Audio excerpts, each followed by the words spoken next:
Hey there, I am in Auckland this week, and that was for the very first PUMP performance measurement methodology public workshop held here in Auckland. And it was really a great week, really engaged people, really enjoyed it. Got me thinking though, when you come to a different city you haven't been to before, whether everyone has the same sort of issues or challenges when it comes to how we measure things and how we struggle with things. And one of the things that came through loud and clear, not from this group but consistently over a while, is this fear that we have of other people judging us.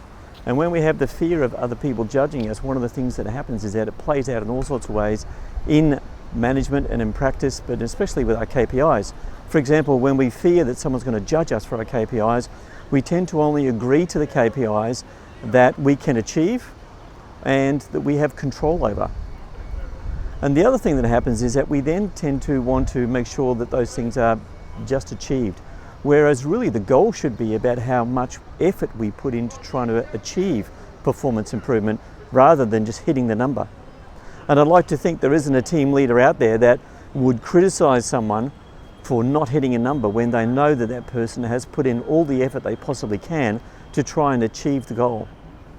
I think one of the other ways that this fear of judgment from other people plays out is with leaders.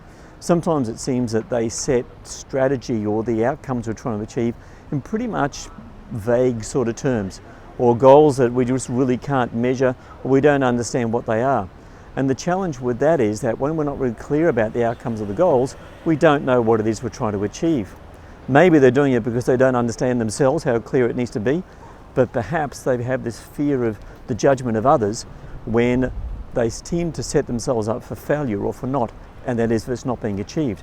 Whereas surely again, it should be we should set this goal and we actually push as hard as we can and see how close we can get to it, and not judge failure based on not achieving it. It's not about a yes-no answer. It's not about this binary world. It's how much effort and how much progress we can make. So a couple of final thoughts is, one is I'd like to hear from you then in terms of whether you see this fear of judgment of others really playing out in terms of work practice or in the way that we're affecting people's motivation. The second one is then, I think we need to be really cautious or mindful, if you like, about how we use our language, whether we judge success or failure, where things are good or bad, and move away from this binary language that tends to put a judgment on people and on their performance. And finally, perhaps we should just all try and be kind to one another. Anyway, thanks for watching.